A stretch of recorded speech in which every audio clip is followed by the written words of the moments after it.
அன்பான இனிய உறவுகளுக்கு வணக்கங்க. டாடி என்னை ஸ்கூலில் விட்டுறீங்களான்னு சொன்னோன்னே, யாரா இந்த மாதிரிலாம் சொன்னது அப்படின்னு அண்ணாமலை கூப்பிட்டு வச்சு கேட்குறாரு இல்லையா? பார்க்குறாங்க எல்லாருமே அதிசயிச்சு போய், என்னது டாடி அப்படின்னு சொல்கிறானே அப்படின்னுட்டு, யாரா அவனுக்கு சொன்னது, யாராவது சொல்ல சொன்னாங்களா, நீயா அப்படி சொல்ல மாட்டியேன்னு அண்ணாமலை கேட்க, அப்படியே கிறிஷு கையை காட்டுறாரு. அப்படியே கையை காமிக்கிறாங்களா, மனோஜுக்கு அப்படியே தூக்கி வாரி போடுது. ஐயையோ நம்மக்கிட்ட கையை கொண்டாரானோ அப்படின்ட்டு கரெக்டாக பக்கத்தில் பின்னாடி ரோஹிணி இருக்காங்க. அவங்ககிட்ட கையை கொண்டு போயில, ஐயையோ மாட்டி விட போகிறானே நம்ம பயப்புள்ள அப்படின்னு நினச்சிட்டுக்கல கையை அப்படியே மெல்ல அங்கிட்டு கொண்டுட்டு போகுது.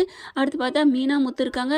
அப்படியே தூக்கி வாரி போடுது. ஐயோ மீனா வந்து பார்க்குறாங்க, நம்மளை மாட்டி விட்டுருவானோ அப்படின்னு நினச்சிட்டுக்கல அப்படியே கையை அப்படியே சுற்றி ரவுண்டில் கொண்டாரான். விஜயாட்டையும் கொண்டாரில்ல. விஜயா பார்க்குது, ஏய் நான் எப்படா உன்னே சொன்னேன் அப்படிங்கிற மாதிரி இருக்கல. கையை மறுபடியும் எடுத்து மறுபடியும் யூட்டன் போட்டு அப்படியே ஸ்ருதி பக்கம் அப்படியே ரவுண்ட் அடிக்க, என்னடா யாரா சொல்ல சொன்னது, சொல்லுடா உன்னை டாடின்னு சொல்ல சொன்னது யாரு அப்படின்னு கேட்க, அப்போ அந்த கிருஷ்ண சொல்கிறான், யாருமே சொல்லலை அப்படின்னு சொன்னோன்னே ஒரு மாதிரி ஆகுது. அப்பாடா அப்படின்னு இப்படி ரோஹிணி பெருமூச்சு விடுறாங்க. மீனாவுக்குமே ஒரு மாதிரி ஆகுது. ஆனால் நல்லா லெஃப்ட் ரைட்டு வாங்குறாங்க ரோஹிணியை பிடிச்சிக்கிட்டு. செம்மையா உன் வாழ்க்கை நல்லா இருக்க, என் வாழ்க்கை போகுதுடி, என் புருஷன் கூட சண்டை போடுறாரு, குடிச்சிட்டு வராரு. ஆமாங்க, இப்போ இவங்க 2 பேரும் நல்லா சண்டை தானே போட்டுக்கிட்டு இருக்காங்க. இப்போ பார்த்தா, என்னடா சொல்ற, நீயா ஏன் அப்படி சொன்ன அப்படின்னு அண்ணாமலை கேட்குறாரு.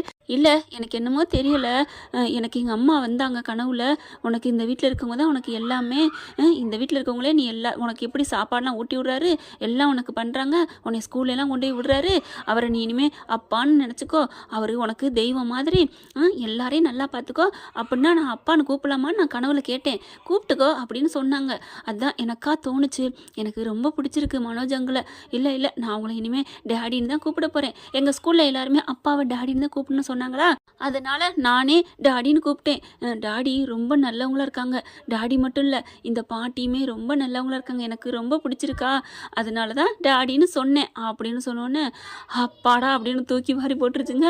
எப்படி பார்க்குறாங்க மீனா, உன் பிள்ளை எப்படி இருப்பான், உன்ன மாதிரி அப்படியே அண்டர் பல்ட்டே அடிக்கிறானே அப்படிங்கிற மாதிரி பார்க்குறாங்க. விஜயா பார்க்குது. விஜயாட்ட வந்து முத்து சொல்கிறார், பார்த்தீங்களா எப்படி அந்த பையன், சின்ன பையன் உங்களை எவ்வளோ பெருமையாக சொல்கிறான், ஆனால் நீங்கள் எப்போ பாரு அவனை திட்டிக்கிட்டே இருக்கீங்க அப்படின்ட்டு டக்குன்னு அங்கேருந்து கிளம்புறாரு. ஸ்ருதியும் அதே மாதிரி சூப்பர்டா அப்படின்னு சொல்கிறாங்க.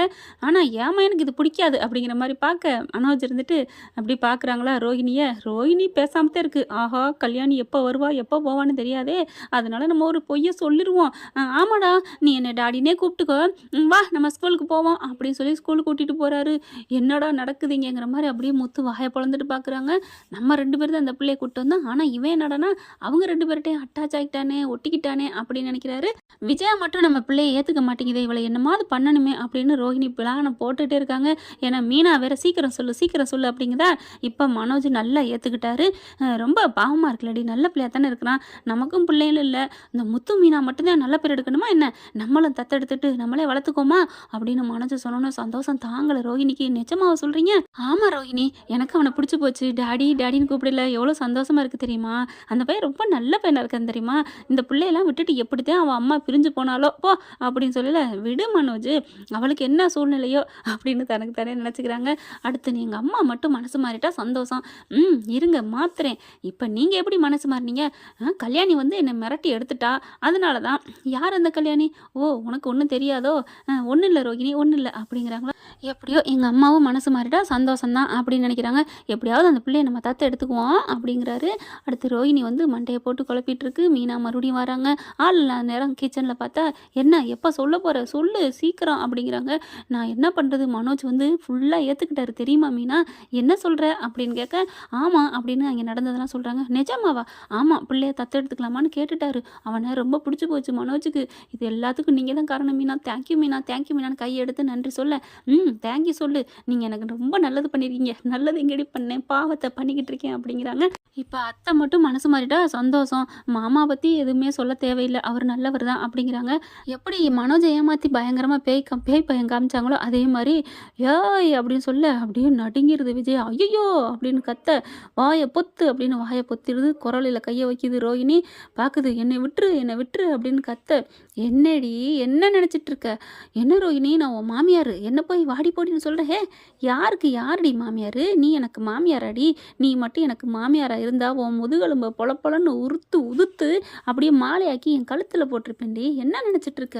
இல்லைம்மா இப்போ யாரும்மா நீ? நான் கல்யாணிடி, கிறிஷோட அம்மா வந்திருக்கேன். என்னது கிறிஷம்மாவா? ஐயோ என்னை விட்டுரு என்னை விட்டுரு அப்படிங்குது. அப்படியே ஒத்த கையில் அப்பா இந்த கணம் கணக்குறாளே அப்படின்னு நான் மனசுக்குள்ள ரோஹிணி நினச்சிக்கிட்டு அதுக்கப்புறம் சரின்னு இறக்கி விட்டுருது. இங்கே பார், என் பிள்ளைய நீ கஷ்டப்படுத்துறத நான் பார்த்துக்கிட்டு தான் இருக்கேன். என்ன நினச்சிட்டு இருக்க? ஐயோ நான் ஒன்றும் கஷ்டப்படுத்தலை. இங்கேரு நீ என்ன நினச்சிட்டு இருக்க? நான் இறந்துட்டேன், நான் இங்கே கண்டுக்க மாட்டேன் வரமாட்டேன்னு நினைக்கிறியா? நான் பார்த்துக்கிட்டே தான் இருக்கிறேன். நான் ஒன்றுமே இனிமேல் நான் உன் பிள்ளைய நான் எதுவும் சொல்ல மாட்டேன், செய்ய மாட்டேன். நீ செய்யாதது பெருசு இல்லை. என் பிள்ளை இனிமேல் என்ன பண்ணாலும் சரி நீ ஏற்றுக்கணும். சரி சரி அப்படிங்குது விஜயா. என் பிள்ளை ஸ்கூலுக்கு கூட்டி போகணுன்னா நீ கூட்டி போகணும். கூட்டி போகிறேன். சாப்பாடு ஊட்டினா ஊட்டுறேன். துணியை துவைக்கிறேன். தாலாட்டு படம் பாடுறேன். என்ன வேணாலும் செய்கிறேன். மனோஜ் வந்து பேசுனா பேசட்டும்னு சொல்கிறேன். ஆஹா சூப்பராக மாமியார் மயங்குதே, இது என்றைக்கே செஞ்சுருக்கலாமே அப்படின்னு ரோஹிணி நினைக்குது. இங்கே பாரு, என் பிள்ளைய இனிமேல் ஏதாவது பண்ணுனேன்னு வையேன் அப்படிங்கிற மீனா கண்ணை முழிக்கிறாங்க. ஏன்னா முத்து வந்து தான் கோச்சிட்டு மேலே படுக்க போயிடுறாரு இல்லையா? அப்படி பார்க்குறாங்க. ஆஹான்னு சிரிக்கிறாங்க. நல்லா வச்சு செய்யுது மாமியாரன்ட்டு. அவங்களுக்கு பல நாள கோபம் இருக்குல்ல மீனாவுக்கு. நம்ப முடியாத அவள் செய்யட்டுங்கிற மாதிரி பார்க்குறாங்க. அதுக்கப்புறம் இங்கே பார், நான் இப்போ போகிறேன். என் பிள்ளைகிட்ட நீ பாசமாக பேசலை பழகலை. ஐயையோ கல்யாணியா உன் பேர், நீ நல்லா இருப்ப. உன் பிள்ளைய நான் நல்லா பார்த்துக்கிறேன். போதுமா நான் அழுது உருளுது. அதுக்கப்புறம் போனா போகுதுன்னு விட்டுரு அப்படின்னு மீனா சொல்ல. அதுக்கப்புறம் இங்கே பார், என் பிள்ளைய காலைல எந்திரிச்சோன்னே நீ தான் டீ கொடுக்கணும். என்ன செய்வியா? செய்கிறேன், பல்லு விளக்கி விட்றேன், பாத்ரூம் கூட்டி போகிறேன், குளிச்சு விட்றேன் அப்படின்னு சொல்லிட்டு பயத்தில் நடுங்கி சொல்ல. அதுக்கப்புறம் சரி போ அப்படின்னு சொல்ல. இல்லை நீ போகலையா அப்படின்னு பார்த்து கேட்க.